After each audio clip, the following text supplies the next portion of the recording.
अस्सलाम वालेकुम dear student. आज हमने 11th क्लास की जो केमिस्ट्री है इसका चैप्टर नंबर 2 एटॉमिक स्ट्रक्चर और इसका बहुत important topic shapes of atomic orbital को आज हम डिस्कस कर रहे हैं। अब पहला क्वेश्चन आता है व्हाट इज ऑर्बिटल। तो बेटा अगर हमारे पास ये एक न्यूक्लियस है, न्यूक्लियस के इर्द गिर्द ये स्पेस है और जहां पे इलेक्ट्रॉन पाए जाने का इम्कान होगा इसे हम ऑर्बिटल कहते हैं। ये एस ऑर्बिटल है, पी ऑर्बिटल की शेप बेटा ऐसे होती है, ये न्यूक्लियस है तो इसे हम कहते हैं द रीजन इन स्पेस के स्पेस के अंदर ऐसा इलाका around the nucleus in which probability of finding electron is 95% is called orbital. तो न्यूक्लियस के इर्द ऐसा इलाका जहां पे इलेक्ट्रॉन पाए जाने का इम्कान बच्चों 95% होगा, उस इलाके को हमने ऑर्बिटल्स कहते हैं। हमारे पास there are 4 types of subshell, 4 तरह के सबशेल हैं। तो उसके अंदर पाए जाने वाले मुख्तलिफ ऑर्बिटल्स की शेप कैसे होगी वो हम डिस्कस करते हैं। तो बेटा ये जो एस सबशेल होता है, S for mean sharp, S का मतलब होता है शार्प, और इसको एस ऑर्बिटल जो होगा इसकी जो शेप होती है वो स्फेरिकल होती है। पी का मतलब होता है प्रिंसिपल। जो पी सबशेल होगा इसके 3 ऑर्बिटल्स होते हैं, हर ऑर्बिटल की शेप जो होगी वो डम्बेल होगी, डम्बेल। बेटा डी सबशेल, डी का मतलब होता है डिफ्यूज। जो डी सबशेल होगा इट कंसिस्ट ऑफ 5 ऑर्बिटल्स, और ये जो डी सबशेल होगा, डी जो ऑर्बिटल्स होते हैं इनकी जो शक्ल होगी, जो इनकी शेप होगी वो क्लावर लीफ की तरह होगी। लौंग, लौंग का जो बीज होता है, लौंग का जो फूल होता है, सॉरी, क्लावर लीफ होगा उसकी तरह इसकी शक्ल होगी जैसे लौंग होता है। अब जो एफ सबशेल होगा, एफ फॉर मीन फंडामेंटल, तो एफ सबशेल को अपने फंडामेंटल कहते हैं और इसके 7 ऑर्बिटल्स होंगे, ये कॉम्प्लिकेटेड शेप होगी। अब सबसे पहले हम पढ़ते हैं कि एस ऑर्बिटल्स क्या होंगे। ये जो बेटा एस ऑर्बिटल्स होते हैं ये स्फेरिकल इन शेप होगा। एस ऑर्बिटल के लिए आपके पास जो एल की वैल्यू होती है वो 0 होती है और एम की वैल्यू क्या होगी, वो भी 0 होगी। मतलब जो एस ऑर्बिटल है it has no orientation. It's mean कि s subshell has only one orbital. S subshell के अंदर सिर्फ बेटा एक ही ऑर्बिटल है। ये जो एस सबशेल, एस ऑर्बिटल होगा इसकी जो शेप होती है वो स्फेरिकल है, गोल शेप है। ये जो एस ऑर्बिटल होगा दैट इज ए सिमेट्रिकल, ये हर तरफ से बराबर होगा। ये नॉन डायरेक्शनल है। ये जो गोल चीज होती है बेटा ये नॉन डायरेक्शनल है, किसी डायरेक्शन के ऊपर डिपेंड है नहीं करती। Electron density around nucleus uniformly distributed. अगर ये इलेक्ट्रॉन है तो इसके जो इलेक्ट्रॉन डेंसिटी है वो यूनिफॉर्मली डिस्ट्रीब्यूटेड है, बिल्कुल एक जैसे बेटा डिस्ट्रीब्यूट है। इसका जो एंगुलर नोड होगा वो 0 के बराबर होगा। जो भी एल की वैल्यू होती है उतने ही बेटा इसमें एंगुलर नोड होते हैं। एल की वैल्यू अगर 0 है तो एस का जो एंगुलर नोड होगा वो भी बच्चों 0 होगा। एज एन इंक्रीजेस, जैसे एन की वैल्यू बढ़ना शुरू हो जाएगी, एस ऑर्बिटल का साइज जो होगा वो भी बेटा इंक्रीज होना शुरू हो जाएगा। अब हम एस ऑर्बिटल को बना लेते हैं। तो बच्चों ये हमारे पास ना एक्सिस होते हैं, इसे आप जेड एक्सिस कहते हैं। ये आपके पास एक्स एक्सिस है, ये बेटा हमारे पास वाई एक्सिस है। जहां पे हम एक ऑर्बिटल बनाते हैं दैट इज ए 1s, ये 1s ऑर्बिटल है। अब अगर क्वांटम नंबर की लैंग्वेज में लिखेंगे, ये जो 1 आपको नजर आ रहा है ये शेल नंबर है, तो इसका जो शेल नंबर है वो बेटा 1 है। अब ये जो एस है that is azimuthal quantum number, तो एजीम्यूथल क्वांटम नंबर में एस की वैल्यू 0 है। अगर एस की वैल्यू 0 है तो बेटा एम की वैल्यू जो होती है वो भी 0 होगी, मतलब इस ऑर्बिटल की कोई भी ओरिएंटेशन नहीं है। अगर इसके ऊपर कोई इलेक्ट्रॉन आप दिखा देते हैं ये 1, तो ये आपको बताता है कि ये जो इसका जो स्पिन है वो पॉजिटिव 1/2 है, यानी ये क्लॉकवाइज मूव कर रहा है। अब हम दूसरा ऑर्बिटल को ड्रा कर लेते हैं। अगर आपके पास 2s होगा तो वो कैसा होगा, तो ये बच्चों हमारे पास एक्सिस है, इसे आप z कहेंगे। ये आपके पास x एक्सिस है और ये बेटा हमारे पास क्या होगा, y एक्सिस। इधर एक ऑर्बिटल बनाएंगे, ये 2s है, ये वो था 1s, यानी पहले शेल का s ऑर्बिटल, ये दूसरे शेल का बेटा s ऑर्बिटल। जैसे जैसे n की वैल्यू बढ़ेगी वैसे वैसे साइज ऑफ s ऑर्बिटल भी बढ़ेगा। यहाँ पे जो n की वैल्यू होगी बेटा वो 2 होगी। s जो होगा ये अजीमुथल क्वांटम नंबर है तो l की वैल्यू 0 हो जाएगी। m की वैल्यू भी बेटा इसके केस में क्या हो जाएगा, 0 हो जाएगा। इसका मतलब ये हुआ कि ये जो हमारे पास s ऑर्बिटल होता है इट हैज नो ओरिएंटेशन, इसकी कोई ओरिएंटेशन नहीं है, ये एक स्फेरिकल होता है। इलेक्ट्रॉन डेंसिटी जो होती है वो हर सिमत में बराबर होगी। और दूसरी बात यह है कि ये नॉन डायरेक्शनल है, इसकी कोई भी डायरेक्शन नहीं है, यानी किसी भी एक्सिस के साथ बेटा ये नहीं पाया जाता। अब हम p ऑर्बिटल की शेप्स के बारे में पढ़ेंगे। अब ये जो p ऑर्बिटल्स होते हैं ये कैसे होंगे, तो बेटा हमारे पास जो p सब शेल होगा उसके लिए जो l की वैल्यू होती है वो 1 होती है। For p subshell l is equal to 1। अगर l की वैल्यू 1 है तो m की वैल्यू इसके लिए 3 वैल्यूज होती हैं। मतलब m की वैल्यू एक दफा जमा 1 होगी, एक दफा 0 होगी, एक दफा -1 होगी। इसका मतलब यह है कि ये जो p सब शेल है इट कंसिस्ट ऑफ 3 ऑर्बिटल्स, कि p सब शेल के अंदर 3 ऑर्बिटल्स होते हैं। अब बेटा ये जो p ऑर्बिटल्स होते हैं ये डायरेक्शनल होंगे, याद रखना ये डायरेक्शनल होंगे। मतलब या तो ये ऑर्बिटल x एक्सिस के साथ होंगे, y के साथ होंगे या z के साथ होंगे। इसलिए probability of finding electron is maximum at one direction. हर डायरेक्शन में सेम नहीं होगी, जैसे s ऑर्बिटल की है इसकी एक डायरेक्शन के अंदर इलेक्ट्रॉन पाए जाने का इम्कान ज्यादा होगा एज कंपेयर टू बेटा other. Each orbital has 2 lobe. हर जो ऑर्बिटल होगा इसके बेटा आपके पास कितने लोब होंगे, 2 लोब होंगे on each side of the nucleus. Nucleus के इर्द गिर्द इनके 2-2 लोब होंगे। ये अनसिमेट्रिकल है। अनसिमेट्री का मतलब बराबर नहीं है। Use to determine the geometry of molecules. इसलिए बेटा हम इससे ज्योमेट्री ऑफ मॉलिक्यूल्स को भी निकालते हैं कि उसकी ज्योमेट्री क्या होगी। ये जो आपके पास p ऑर्बिटल्स होते हैं they are dumbbell shape, dumbbell. ये इस तरीके से होंगे, इस चीज को हम कहते हैं डम्बल। इनकी जो शेप होती है वो डम्बेल की तरह होती है, ये 2 बेल होंगे। इसलिए बेटा ये जो p ऑर्बिटल्स, ये p ऑर्बिटल्स जो है वो 3 होंगे, या तो अलोंग px होगा या अलोंग py होगा या अलोंग बेटा pz होगा। अब हम इनकी शेप्स को बच्चों ड्रा करते हैं। तो ये हमारे पास ना एक्सिस होगा, z है, इधर बेटा आपने x लगाना है, इधर आपने क्या लगा देना है y। आपके पास पहला जो आ रहा है इसे हम कहते हैं px। फॉर एग्जाम्पल ये 2px है, ये 2px जो है ये इसका एक ऑर्बिटल है।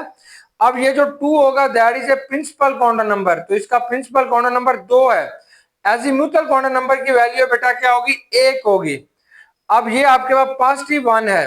अब ये जो x है that is a magnetic quantum number, तो ये क्लॉकवाइज घूम रहा होगा या बेटा ये एंटी क्लॉकवाइज घूम रहा होगा, तो ये पॉजिटिव 1 इसकी आपके पास क्या आएगी, वैल्यू आ जाएगी। अब हम दूसरे ऑर्बिटल को ड्रा करते हैं।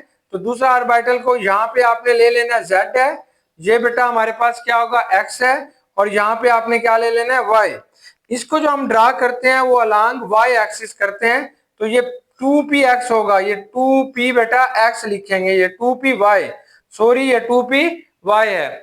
अब यहाँ पे ये जो 2 आपको नजर आ रहा है ये प्रिंसिपल क्वांटम नंबर है, n की वैल्यू 2 है। p के लिए बेटा यहाँ पे जो l की वैल्यू होगी वो 1 है, 1 है, सॉरी ये 1 है। m जो होगा वो यहाँ पे m बराबर है -1, यहाँ पे m की वैल्यू बेटा -1 आ जाएगी। अब तीसरा जो p ऑर्बिटल है वो हम यहाँ पे ड्रा कर लेते हैं, जिसे आपने pz कहते हैं। तो pz को बेटा आपने यहाँ पे जो है वो इसको लिखेंगे। तो इस तरीके से हमारे पास ये p ऑर्बिटल जो है इसको अब हमने थोड़ा ऊपर करके ड्रा करते हैं, किस तरीके से ये आपके पास आएगा। अब ये बेटा आपने फिर एक्सिस बना लें, इसको हम z एक्सिस कहते हैं, ये x एक्सिस है और ये बेटा y एक्सिस है। तो यहाँ पे एक जो ऑर्बिटल बना रहे हैं that is known as a pz, ये pz है, इसके साथ 2 लगा देंगे, 2pz। 2 क्या है, ये प्रिंसिपल क्वांटम नंबर है, n की वैल्यू 2 होगी, l की वैल्यू बेटा 1 हो जाएगी। यहाँ पे जो इसकी ओरिएंटेशन होगी वो आपके पास m की वैल्यू 0 है, मतलब ये अलोंग z एक्सिस होगा, क्योंकि m की वैल्यू बेटा आपके पास 3 आ रही है, एक पॉजिटिव 1 है, एक -1 है और एक क्या होगी 0। अब अगर ये इन तीनों ऑर्बिटल्स को आप देखते हैं इन absence of magnetic field, magnetic field की गैर मौजूदगी में देखते हैं, तो ये तीनों जो ऑर्बिटल्स होते हैं दे हैव सेम शेप। इन तीनों की बेटा सेम शेप होगी, इन तीनों की सेम एनर्जी होती है, इनकी एनर्जी भी क्या होगी, सेम होती है, शेप भी सेम है, एनर्जी भी सेम है। Due to this reason they are also called degenerate orbitals. इसलिए बेटा आप इन्हें डीजेनरेट ऑर्बिटल्स का नाम भी देते हैं। अगर आप इन्हें प्रेजेंस ऑफ मैग्नेटिक फील्ड की मौजूदगी में अगर आप इन्हें देखेंगे तो इनकी एनर्जीज जो होती हैं वो डिफरेंट हो जाएंगी। तो इसलिए बेटा आप इसको मैग्नेटिक फील्ड की मौजूदगी में इनको आप अलग कर सकते हैं, लेकिन मैग्नेटिक फील्ड अगर नहीं होगा तो सबकी एनर्जी क्या होगी बेटा, सेम होती है। इसलिए आप इन्हें डीजेनरेट ऑर्बिटल्स भी कहते हैं। ये शॉर्ट क्वेश्चन के तौर पर आएगा। अब बेटा हमने डी ऑर्बिटल्स जो हैं उनके बारे में, उनकी शेप्स के बारे में स्टडी करेंगे। फॉर डी सब शेल के लिए जो एल की वैल्यू होती है वो बेटा 2 होगी।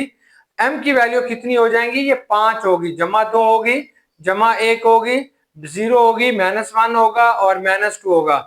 इसका मतलब ये हुआ कि ये जो डी सब शेल होते हैं, it can be consist of 5 degenerate orbital. इसमें 5 जो होते हैं वो डीजनरेट ऑर्बिटल्स होंगे।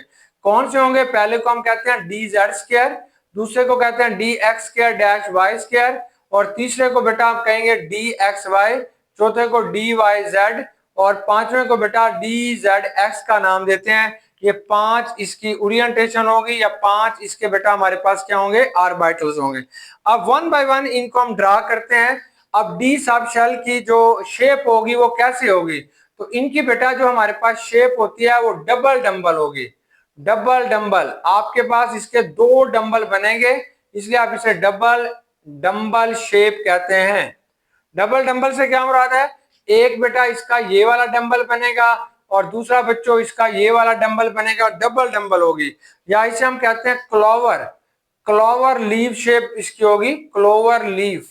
क्लोवर लीफ किसे कहते हैं? लौंग को। लौंग का जैसा लीफ होगा, पत्ता होता है, इस किस्म की बेटा इसकी शेप होगी।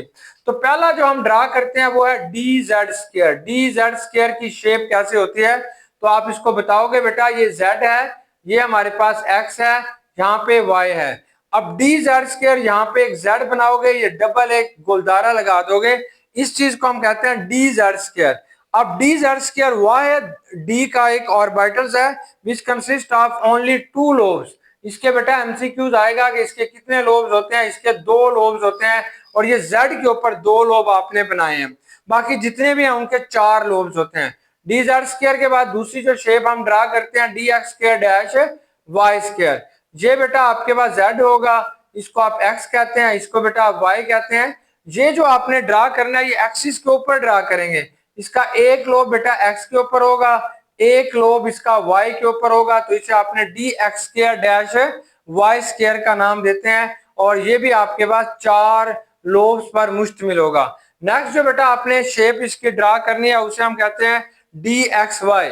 ये जो नेक्स्ट आएगी बेटा डी एक्स वाई, तो ये आपने ड्रा करेंगे, ये हमारे पास क्या होगा? ये जेड होगा, और यहाँ पे बेटा आपने एक्स ले लेना है, और यहाँ पे आपने क्या लेंगे? वाई। ये जो ऑर्बिटल आप ड्रा करेंगे ये एक्स और वाई के दरमियान में ड्रा करेंगे, यानी एक इसका लोब बेटा ऐसे एक्स के दरमियान में आएगा, एक्स और वाई के दरमियान में ये वाला लोब आएगा, और दूसरा लोब आपने यहाँ पे लिख लेना है, तो that is known as a d x y. तो इसको बेटा आपने डी एक्स वाई कहते हैं। दूसरी जो आपने ड्रा करनी है उसको हम कहते हैं d Y z. D Y z होगा, तो ये जेड है बच्चों, ये हमारे पास एक्स है, और ये आपके पास क्या है? वाई है। ये जो शेप आपने ड्रा करनी है ये y और z के दरमियान में, यानी एक लोब आपने y और z के दरमियान में बनाएंगे, दूसरा लोब बेटा आप इधर बनाएंगे, तो इसको हम कहते हैं डी वाई जेड। y और z के दरमियान में आपने ड्रा किया। अब तीसरी जो आपने ड्रा करनी है that is known as a D Z X. ये डी जेड एक्स होगा, यहाँ पे भी बेटा आपने इसी तरीके से ये z होगा, ये आपके पास y होगा, और ये आपके पास बेटा x होगा, और इस चीज को आप क्या कहते हैं? ये आपके पास है y होता है। यहाँ पे जो आपने ड्रा करेंगे कि एक ऑर्बिटल जो होगा, एक इसका जो लोब होगा वो x और z के दरमियान में होगा, जिसे डफ नोट भी कहते हैं। हम कहते हैं यहाँ पे एक लोब बन जाएगा, दूसरा लोब बेटा यहाँ पे आ जाएगा, ये डफ नॉट की तरह। नॉट कहते हैं एक गांठ मार देना किसी, तो इस तरीके से एक गांठ की तरह ये दरमियान में आ जाएगा, that is known as a D Z X. In absence of magnetic field, अगर मैग्नेटिक फील्ड नहीं है तो इन पांचों डी ऑर्बिटल्स की एनर्जी क्या होती है बेटा? सेम होती है।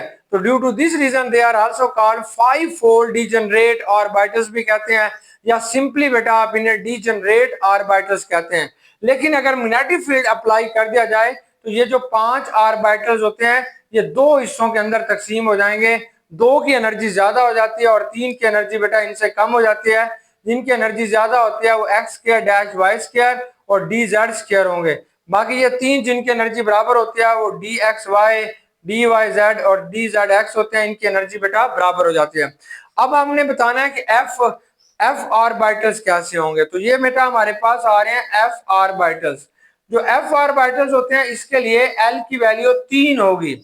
एल की वैल्यू बेटा इसके लिए क्या होती है, 3 होती है।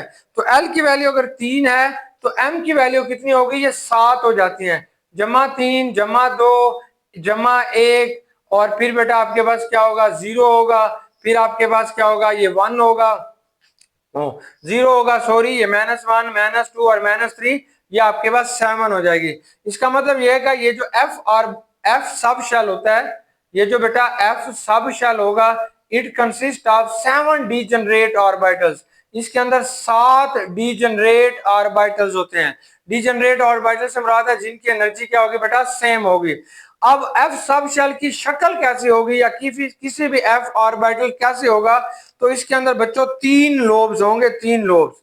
अब देखें पहला वही वाला एक डंबल होगा, इसमें 3 डंबल होंगे। एक डंबल ये है, दूसरा डंबल बेटा ये होगा और तीसरा डंबल आपके पास ये आ जाएगा। यानी एक एफ सब शेल के अंदर 3 डंबल पाए जाते हैं। उम्मीद है कि आपको ये लेक्चर समझ आ गया होगा। बेस्ट विशेष, गुड लक, अल्लाह हाफिज बेटा।